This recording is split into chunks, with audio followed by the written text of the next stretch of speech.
90% ਬੰਦੇ ਆਪਣੇ ਬੱਚਿਆਂ ਤੇ ਜ਼ੁਲਮ ਕਰਨ ਡੇ ਆ। ਕਿਸ ਤਰ੍ਹਾਂ ਕਰਨ ਡੇ ਆ ਸਾਨੂੰ ਇਲਮ ਹੀ ਨਹੀਂ ਇਸ ਚੀਜ਼ ਦਾ ਕਿ ਛੋਟੇ ਛੋਟੇ ਬੱਚਿਆਂ ਤੇ ਛੋਟੀਆਂ ਬੱਚੀਆਂ ਤੇ ਰੋਜ਼ਾਨਾ ਹੀ ਜ਼ੁਲਮ ਕਰਨ ਡੇ ਆ। ਸਾਰਾ ਦਿਨ ਸਾਡੇ ਵਰਗੇ ਬੰਦੇ ਅੱਖੀ ਵੇਂਦੇ ਨੇ, ਕਰ ਕੁਝ ਨਹੀਂ ਸਕਦੇ, ਬੇਬਸ ਆਹੀ। ਅਗਰ ਅਸੀਂ ਬੋਲੀਏ ਤਾਂ ਸਾਨੂੰ ਚੁੱਪ ਕਰਾ ਦਿੱਤਾ ਜਾਂਦਾ ਕਿ ਤੁਸੀਂ ਨਹੀਂ ਕੂਣਾ ਬਿਰਕਣਾ। ਹਰ ਬੰਦੇ ਦੇ ਘਰ ਦੁੱਧ ਪੀਤਾ ਜਾਂਦਾ, ਹਰ ਬੰਦੇ ਦੇ ਘਰ ਦਹੀਂ ਖਾਧਾ ਜਾਂਦਾ, ਹਰ ਬੱਚਾ ਦੁੱਧ ਪੀ ਕੇ ਜਵਾਨ ਹੁੰਦਾ। ਲੇਕਿਨ ਕਿਆ ਤੁਹਾਨੂੰ ਪਤਾ ਉਹ ਦੁੱਧ ਜਿਹੜਾ ਤੁਸੀਂ ਆਪਣੇ ਬੱਚੇ ਨੂੰ ਪਿਲਾਉਂਦੇ ਹੋ ਉਹ ਦੁੱਧ ਹੈ ਜਾਂ ਕੈਮੀਕਲ ਹੈ? ਨਹੀਂ, ਤੁਹਾਨੂੰ ਇਸ ਗੱਲ ਦਾ ਪਤਾ। ਅੱਜ ਜਿਹੜਾ ਦੌਰ ਜਾਣ ਡਿਆ ਹੈ, ਬੰਦੇ ਰੇਟ ਦਾ ਗਿਲਾ ਕਰਦੇ ਨੇ ਕਿ ਦੁੱਧ ਦਾ ਕੀ ਰੇਟ ਹੈ, ਮੱਝ ਦਾ ਕੀ ਰੇਟ ਹੈ, ਗਾਂ ਦਾ ਕੀ ਰੇਟ ਹੈ, ਜਦ ਕਿ ਆਮ ਰੂਟੀਨ 200, 150, 200 ਚੱਲਦੀ ਹੈ ਵੀ ਪੂਰੇ ਪਾਕਿਸਤਾਨ ਦੀ ਅਗਰ ਐਵਰੇਜ ਕੱਢੀਏ। ਲੇਕਿਨ ਹਕੀਕਤ ਦੇ ਵਿੱਚ ਜਿਨ੍ਹਾਂ ਦਾ ਦੁੱਧ ਹੈ, ਜਿਨ੍ਹਾਂ ਮੱਝਾਂ ਰੱਖੀਆਂ ਨੇ, ਉਹਨਾਂ ਦਾ 1000 ਰੁਪਏ ਕਿਲੋ ਵੀ ਵਿਕੇ ਤੇ ਉਹਨਾਂ ਨੂੰ ਥੋੜਾ ਹੈ। ਠੀਕ ਹੈ, ਖਰੀਦਦਾਰ ਨੂੰ ਅਗਰ ਖਾਲਸ ਦੁੱਧ ਮੱਝ ਦੇ ਥੱਲੋਂ 500 ਰੁਪਏ ਕਿਲੋ ਵੀ ਮਿਲ ਜੇ ਤੇ ਅੱਲਾ ਦਾ ਕਰੋੜ ਸ਼ੁਕਰ ਅਦਾ ਕਰੇ ਕਿ ਯਾਰ ਮੈਨੂੰ ਖਾਲਸ ਦੁੱਧ ਮਿਲ ਗਿਆ। ਤੇ ਜਿਨ੍ਹਾਂ ਬੰਦਿਆਂ ਦੇ ਘਰ ਪੁਰਾਣੀਆਂ ਗੱਲਾਂ ਨੇ ਨਾ, ਦੁੱਧ ਪੁੱਤਰ ਨਸੀਬਾਂ ਦਾ, ਜਿਹਦੇ ਘਰ ਦੁੱਧ ਹੁੰਦਾ ਸੀ ਤੇ ਅੱਲਾ ਦੀ ਜ਼ਾਤ ਪੁੱਤਰ ਦਿੰਦੀ ਸੀ, ਉਹਨੂੰ ਸਾਰੇ ਪਿੰਡੋਂ ਖੁਸ਼ਕਿਸਮਤ ਸਮਝਿਆ ਜਾਂਦਾ ਸੀ। ਗੱਲਾਂ ਹੁਣ ਵੀ ਉਹੀ ਨੇ, ਲੇਕਿਨ ਅਸੀਂ ਆਪਣੀ ਸਕਾਫਤ ਨੂੰ ਭੁੱਲ ਗਏ ਹਾਂ, ਆਪਣੇ ਪੁਰਾਣੇ ਵਕਤ ਨੂੰ ਭੁੱਲ ਗਏ ਹਾਂ। ਅੱਜ ਵੀ ਪੁੱਤਰਾਂ ਨੂੰ ਵੇਖ ਕੇ ਅਸੀਂ ਖੁਸ਼ ਹੁੰਦੇ ਹਾਂ, ਲੇਕਿਨ ਉਹਨਾਂ ਪੁੱਤਰਾਂ ਨੂੰ ਪਿਆਨੇ ਅਸੀਂ ਜ਼ਹਿਰ ਆ। ਕਿਉਂ ਪਿਆਨੇ ਆ?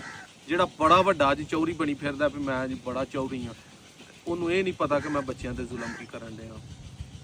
ਅੱਜ ਵੀ ਵਕਤ ਦੇ ਵਿੱਚ ਚੌਰੀ ਹੋਵੇ, ਅੱਲਾ ਦਾ ਉਹਦੇ ਤੇ ਫਜ਼ਲ ਹੈ ਜਿਹੜਾ ਦੁੱਧ ਪੁੱਤਰ ਵਾਲਾ, ਜਿਹਦੇ ਨਸੀਬਾਂ 'ਚ ਅੱਲਾ ਨੇ ਦੁੱਧ ਰੱਖਿਆ ਤੇ ਪੁੱਤਰ ਰੱਖਿਆ।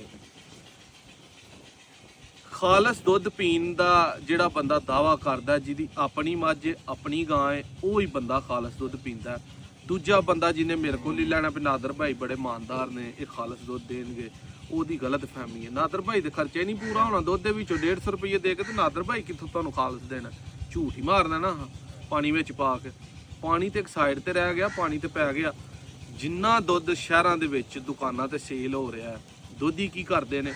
ਇੱਕ ਦੁੱਧੀ ਦਾ ਆਪਣਾ ਮਣ ਦੁੱਧ, 2 ਮਣ ਉਹ ਬਾਹਰੋਂ ਚੁਆਉਂਦਾ, 3 ਮਣ ਹੋ ਗਿਆ, 4-5 ਮਣ ਉਹਨੇ ਕੈਮੀਕਲ ਵਾਲਾ ਲੈਣਾ, ਮਣ 2 ਮਣ ਵਿੱਚ ਪਾਣੀ ਪਾਣਾ, ਉਹ ਮਿਕਸ ਕਰਕੇ ਐਸਾ ਹੈ ਕਿ ਸ਼ਿਕੰਜਾ ਤਿਆਰ ਹੋਣਾ ਨਾ, ਉਹਨੂੰ ਕਿਸੇ ਮਸ਼ੀਨਰੀ ਨੇ ਨਹੀਂ ਫੜਨਾ। ਇਹ ਦੁੱਧ ਦੇ ਕੇ ਕੀ ਹੈ? ਪਾਊਡਰ ਉਹਦੇ 'ਚ ਪਿਆ ਹੋਣਾ, ਘਿਓ ਉਹਦੇ 'ਚ ਪਿਆ ਹੋਣਾ, ਕੈਮੀਕਲ ਉਹਦੇ ਵਿੱਚ ਪਿਆ ਹੋਣਾ, ਦੁੱਧ ਹੋਣਾ, ਪਾਣੀ ਹੋਣਾ, ਕੱਢਣਾ ਤੇ ਖੋਇਆ ਹੀ ਪੂਰਾ। ਤੇ ਖੋਇਆ ਹੁਣ ਜਿਹੜਾ ਰੇਟ 130-40 ਰੁਪਏ ਦੁਕਾਨਾਂ ਵਾਲੇ ਦੁੱਧ ਨੂੰ ਦੇਣ ਦੇ ਨੇ, ਉਹਦੇ 'ਚ ਖੋਇਆ ਕੱਢ ਕੇ ਤੇ ਉਹਨਾਂ ਕੋਲ ਲਿੱਤਰ ਖਾਣੇ ਨੇ ਦੁਕਾਨਾਂ ਵਾਲਿਆਂ ਵੀ ਦੇਣ ਸਾਨੂੰ ਕੀ ਡੇ ਹੋ ਜਿਹਦਾ ਸਾਡਾ ਖੋਇਆ ਮਾਰਨ ਲੱਗੇ ਹੋ। ਜਿਨ੍ਹਾਂ ਦੇ ਖਾਲਸ ਦੇਣਾ ਉਹਨਾਂ ਦੇ ਖੋਇਆ ਮਾਰ ਲਿਆ। ਗੁਜ਼ਾਰਿਸ਼ ਇਹ ਕਿ ਮੇਰੀ ਗੱਲ ਨੂੰ ਪੱਲੇ ਬੰਨਿਓ, ਕਿਸੇ ਦਾ ਨੁਕਸਾਨ ਹੋਇਆ ਮੇਰੇ ਕੋਲੋਂ ਪੂਰਾ ਕਰ ਲਿਓ। ਜਿਹੜੇ ਵੀ ਬੰਦੇ ਸਾਹਬੇ ਹਸੀਅਤ ਨੇ, ਜਾਂ ਅੱਜ ਜਿਹੜਾ ਵਕਤ ਜਾਣ ਡਿਆ, ਮੇਰਾ ਨਹੀਂ ਖਿਆਲ ਕਿ 4-5 ਲੱਖ ਜਾਂ 6 ਲੱਖ ਰੁਪਇਆ ਕੋਈ ਕਿਸੇ ਲਈ ਔਕਾਤ ਰੱਖਦਾ। ਮੱਝ ਨਾ ਲਵੋ, ਮੱਝ ਮਹਿੰਗੀ ਹੈ, 6-7 ਲੱਖ ਤੋਂ ਸ਼ੁਰੂ ਹੁੰਦੀ ਹੈ। ਆਪਣੇ ਏਰੀਏ 'ਚੋਂ ਕੋਈ ਕਿਸੇ ਵੀ ਜ਼ਿਲ੍ਹੇ ਦਾ, ਕੋਈ ਕਿਸੇ ਵੀ ਤਹਿਸੀਲ ਦਾ, ਤੁਹਾਡੇ ਏਰੀਏ 'ਚ ਕੋਈ ਨਾ ਕੋਈ ਮੰਡੀ ਹੋਏਗੀ, ਕੋਈ ਨਾ ਕੋਈ ਡੇਰਾ ਹੋਏਗਾ, ਕੋਈ ਨਾ ਕੋਈ ਵਪਾਰੀ ਹੋਏਗਾ, ਕੋਈ ਨਾ ਕੋਈ ਤੁਹਾਡੇ ਪਿੰਡ 'ਚ ਵੇਚਣ ਵਾਲਾ ਹੋਏਗਾ, ਕੋਈ ਨਾ ਕੋਈ ਗਵਾਲ 'ਚ ਵੇਚਣ ਵਾਲਾ ਹੋਏਗਾ, ਕੋਈ ਮੰਡੀ ਵਾਲਾ ਹੋਏਗਾ। ਕਿਤੋਂ ਨਾ ਕਿਤੋਂ ਤੁਹਾਡੇ ਆਪਣੇ ਜ਼ਿਲ੍ਹੇ 'ਚੋਂ, ਆਪਣੀ ਤਹਿਸੀਲ 'ਚੋਂ, ਸੋਸ਼ਲ ਮੀਡੀਆ ਤੇ ਮੰਡੀ ਤੇ ਵਪਾਰੀ ਤੇ ਕੋਈ ਵੀ ਬੰਦਾ ਹੋਏਗਾ, ਜਾ ਕੇ 2 ਟਾਈਮ ਚੁਆਈ ਕਰਕੇ ਹਰ ਬੰਦਾ ਜਿਹੜਾ ਵੀ ਸਾਹਬੇ ਹਸੀਅਤ ਹੈ, ਆਪਣੇ ਬੱਚਿਆਂ ਨਾਲ ਪਿਆਰ ਕਰਦਾ, ਮੁਹੱਬਤ ਰੱਖਦਾ, ਕਮ ਅਜ਼ ਕਮ ਇੱਕ ਜਾਨਵਰ, ਇੱਕ ਗਾਂ, ਮੱਝ ਨਾ ਲਵੋ। ਜਿਨ੍ਹਾਂ ਦੀ ਪਸਲੀ ਸੱਟ ਚੱਲਦੀ ਹੈ, ਮੱਝ ਲਵੋ, ਉਹ ਵੀ ਤੁਹਾਨੂੰ ਆਪਣੇ ਏਰੀਏ 'ਚੋਂ, ਮੰਡੀ 'ਚੋਂ, ਕਿਸੇ ਵਪਾਰੀ ਕੋਲੋਂ, ਕਿਸੇ ਘਰ ਵਾਲੇ ਕੋਲੋਂ, ਕਿਸੇ ਗਵਾਲੀਏ ਕੋਲੋਂ ਲੱਭ ਜੇਗੀ। ਲੇਕਿਨ ਜਿਨ੍ਹਾਂ ਦੀ ਕੋਈ ਪਸਲੀ ਨਹੀਂ ਉੱਡਾ ਸੱਟ ਚੱਲਦੀ, 4-5 ਲੱਖ ਦੀ ਘਰ ਦੁੱਧ ਪੀਣ ਜੋਗੀ ਸਿੱਧੀ ਪੱਧਰੀ ਗਾਂ ਲੱਭ ਜਾਂਦੀ ਹੈ, ਜਿਹੜੀ 10-15 ਕਿਲੋ ਦੁੱਧ ਵੀ ਦਿੰਦੀ ਹੈ। ਉਹਦੇ 'ਚੋਂ 5-7 ਕਿਲੋ ਤੁਸੀਂ ਅੱਧਾ ਇੱਕ ਟਾਈਮ ਦਾ ਘਰ ਪੀ ਲਓ, ਇੱਕ ਟਾਈਮ ਦਾ ਵੇਚ ਲਓ, ਤੁਹਾਡੇ ਉਹਨੇ ਖਰਚੇ ਵੀ ਕੱਢ ਦੇਣੇ ਨੇ। ਅਗਲੇ ਸੂਏ ਨੂੰ ਜਾ ਕੇ ਤੁਸੀਂ ਹੁਣ 4-5 ਲੱਖ ਦੀ ਲੈਣੀ ਹੈ, ਤੁਹਾਡੀ ਉਹ ਬਣ ਵੀ 6.5-7 ਲੱਖ ਦੀ ਜਾਣੀ ਹੈ। ਸੋਹਣੀ ਸਿੱਧੀ ਪੱਧਰੀ ਜਾਇਜ਼ ਲਵੋ ਤੇ ਉਹਦਾ ਪਿੱਛੇ ਬੱਚਾ ਵੀ ਤੁਹਾਡਾ ਪਲ ਜਾਣਾ। ਤੁਹਾਡੇ ਬੱਚਿਆਂ ਨੇ ਵੀ ਘਰ ਖਾਲਸ ਦੁੱਧ ਪੀਣਾ। ਤੁਹਾਨੂੰ ਤਸੱਲਾ ਵੀ ਹੋਣੀ ਹੈ ਕਿ ਯਾਰ ਅਸੀਂ ਆਪਣੇ ਬੱਚਿਆਂ ਨੂੰ ਜ਼ਹਿਰ ਨਹੀਂ ਪਿਲਾਉਣ ਦੇ।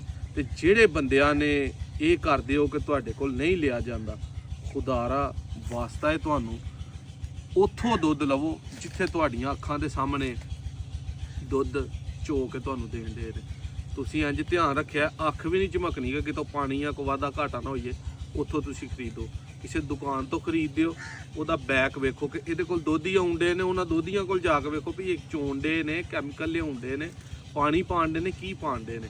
ਤੇ ਗਵਰਨਮੈਂਟ ਅੱਗੇ ਮੇਰੀ ਰਿਕੁਐਸਟ ਹੈ, ਗੁਜ਼ਾਰਿਸ਼ ਹੈ, ਤਰਲਾ ਹੈ, ਮਿੰਨਤ ਹੈ, ਇਹ ਜਿੰਨੇ ਬੱਚੇ ਜ਼ਹਿਰ ਪੀਂਦੇ ਨੇ ਇਹਦਾ ਹਿਸਾਬ ਜਿਹੜੀ ਮੌਜੂਦਾ ਦੌਰ ਦੇ ਵਿੱਚ ਹਕੂਮਤ ਹੈ, ਜਿਹੜੀ ਵੀ ਆਈ ਹੈ, ਜਿਹੜੀ ਵੀ ਗਈ ਹੈ, ਜਿਹੜੀ ਵੀ ਆਉਣੀ ਹੈ, ਜਿੰਨਾ ਜ਼ਹਿਰ ਜਿਹੜੀ ਗੌਰਮੈਂਟ ਦੇ ਦੌਰ 'ਚ ਪੀਤਾ ਜਾਣਾ ਨਾ ਉਹਦਾ ਉਹਨਾਂ ਨੂੰ ਹਿਸਾਬ ਦੇਣਾ ਪੈਣਾ ਜੇ। ਇੱਕ ਕਤਰੇ ਦਾ ਹਿਸਾਬ ਦੇਣਾ ਪੈਣਾ ਤੇ ਹਿਸਾਬ ਦੇ ਜਿਹੜਾ ਨਾ ਉਹ ਇੱਟਾਂ ਦੀ ਟਰਾਲੀ ਲਾ ਲਈ ਹੈ ਨਾ ਤੇ ਉਹਦਾ ਦੇਣਾ ਔਖਾ ਪੈ ਜਾਂਦਾ, ਬੰਦਾ ਗਾਲ ਪੈਂਦਾ। ਤੇ ਕਤਰੇ ਦੁੱਧ ਦੀ ਤੇ ਬੜੀ ਲੰਮੀ ਦਾਸਤਾਨ ਹੈ। ਗੁਜ਼ਾਰਿਸ਼ ਹੈ ਵੇ ਹਰ ਦੋਧੀ ਦਾ ਦੁੱਧ ਚੈੱਕ ਕੀਤਾ ਜਾਏ, ਹਰ ਦੁਕਾਨਦਾਰ ਦਾ ਦੁੱਧ ਚੈੱਕ ਕੀਤਾ ਜਾਏ, ਹਰ ਗਵਾਲੇ ਦਾ ਦੁੱਧ ਚੈੱਕ ਕੀਤਾ ਜਾਏ, ਹਰ ਰਾਹ ਆਉਣ ਜਾਣ ਵਾਲੇ ਟੈਂਕਰ ਦਾ ਦੁੱਧ ਚੈੱਕ ਕੀਤਾ ਜਾਏ, ਉਹਨੂੰ ਪੂਰਾ ਵੈਰੀਫਾਈ ਕੀਤਾ ਜਾਏ ਕਿ ਯਾਰ ਇਹ ਦੁੱਧ ਹੀ ਹੈ ਖਾਲਸ। ਮੈਂ ਨਾ ਗੌਰਮੈਂਟ ਨੂੰ ਚਾਹੀਦਾ ਪਾਣੀ ਪਾ ਲਓ ਜਿੰਨਾ ਪਾਣਾ ਜੇ, ਕੋਈ ਇਸ਼ੂ ਨਹੀਂ, ਪਾਣੀ ਹੋਈ ਹੈ ਨਾ ਉਂਝ ਵੀ ਪੀਵੀਦਾ। ਰੇਟ ਘਾਟੇ ਵਾਧੇ ਕੰਟਰੋਲ ਕਰਨ ਲਈ ਜੋ ਮਰਜ਼ੀ ਕਰੋ।